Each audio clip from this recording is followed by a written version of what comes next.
Welcome back. Thank you again for sticking around. I promise you this will be super fun. So actually, thanks in all sincerity to the community that's here today. I might remind you that we're actually in week 2 of the three-peat.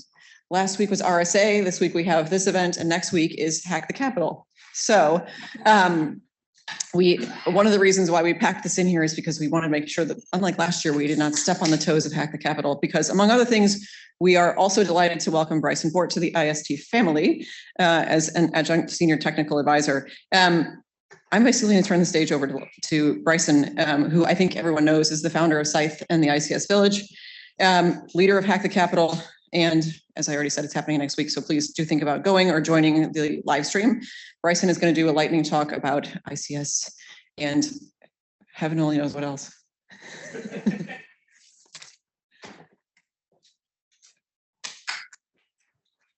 Check. All right. So IST brought me on, I think, for 2 reasons. One, as an Army officer, I make everybody else look intellectually superior. You're welcome. The second is the nonprofit that I co-founded with Tom Van Norman. We're a 501c3 called the ICS Village, bringing, as you might have guessed it by the title of this lightning talk, a critical infrastructure influence to what IST is doing. Hack the Capitol, this is our 6th year doing it. It actually grew out of an idea because Tom and I have been traveling all over the world, building critical infrastructure to educate and advocate for security in industrial control systems. And it occurred to me, I live in Washington, D.C. Who could have more of an impact than the people with money and regulations to either do it right or do it wrong? And so Hack the Capitol has grown to a 2-day conference. It's going to be hosted in MITRE in McLean, Virginia next week. And I look forward to, as I am longer with IST, that we do more of this in a collaborative manner. So the first question is, what are industrial control systems? You all are familiar with sector risk management agencies, and except for finance, who has actually worked with industrial control systems? Okay, Alan, what? Alan knows me. He's seen me talk before, so he knows that I get it interactive.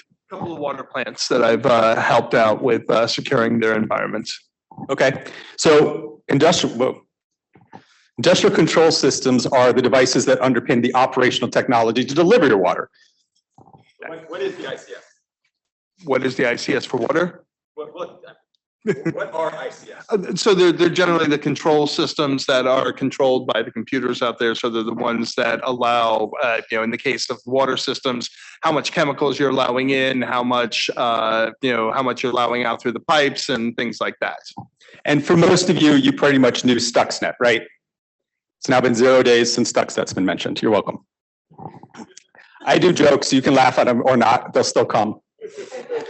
So the easier way to tie this in together is an industrial control system is any computer that's at least 20 years old. Let that sink in. That is your critical infrastructure. I mean, it's in the name, critical infrastructure. We talk about ransomware on traditional IT, and it's unfortunate, right? I don't like when big banks lose money. Yes, I banked with SVB when that happened. That was a great weekend. That's not a joke. That actually is true. But the difference here is, instead of talking about abstraction of like data, did we lose our data? Does it affect our business? I mean, we know this is where ransomware really ties into this, because industrial control systems affect our physical world. Your water, your electricity, the underpinning of modern society. When we lose any one of those, we immediately go to the Stone Age, right? Do not pass go, do not collect $200, break out your caveman outfit. That's it. Do you know how many public water systems there are in the United States? 4,400. Price is right. Anyone throw another one out? I promise I won't come harass you. 6,000. Do I have higher? If I had the auction thing down, there are 148,000 public water systems in the United States. So where Wendy Nathan was talking about the poverty line, there is no line. They're all there together with you drinking the water. I could make a Michigan joke, but I won't. Oh, so there's a silver lining, and somebody mentioned this earlier about Colonial Pipeline. And Dr. Paul Rosenzweig and I wrote an op-ed in the USA Today right after Colonial, because in a hydrocarbon-based economy, it turns out people pay attention when they can't get gas in their cars. And so this is the silver lining on this. Ransomware is now what I would call a kitchen word. Your grandmother knows what ransomware is now. 2 years ago, she didn't. We don't have an understanding problem anymore. What we have is the resource problem, right? 148,000 water systems. Should we individually solve those problems? This is something, I'm looking right at you, John, where the US government could actually help. Yes, you have a purpose. We can find it together. So if I were to wave my magic wand, what would I want from the US government? Not more paper. KVEs that CISA has been curating are helpful to a degree, but when you're looking at this many have-nots below the poverty line, I know that you'll make eye contact if I say poverty line. Paper isn't going to help them. Publishing KVEs. The KVs? Yeah, thanks, I caught it too. To a website isn't going to help them. Right? This is where OT differentiates itself from IT as well. Not only do we have have-nots, we have these 20-year-old computers that you can't patch.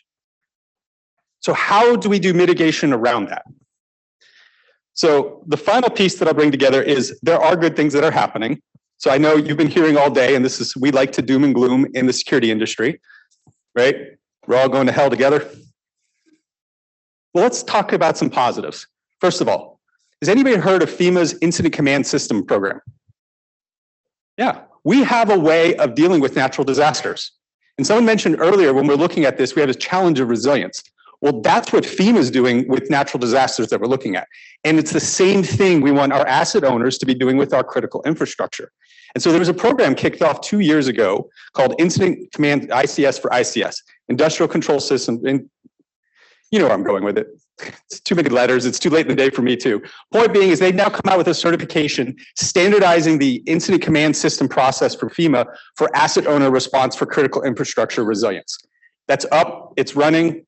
The US government is a part of it. We have certifications. We have over 50 partners participating from the private industry. I already forgot my last one. Oh, and then who knows what an electric co-op is? You ever heard of an electric cooperative? I'm not picking on you again, Alan. Somebody from over here.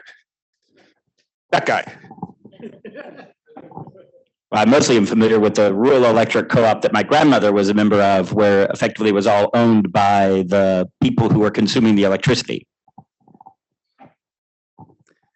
Bingo. Better answer than Alan. Thank you. That's all right. So these are the folks that are providing electricity and building out in the middle of nowhere, right? You know Duke. You know Southern Company.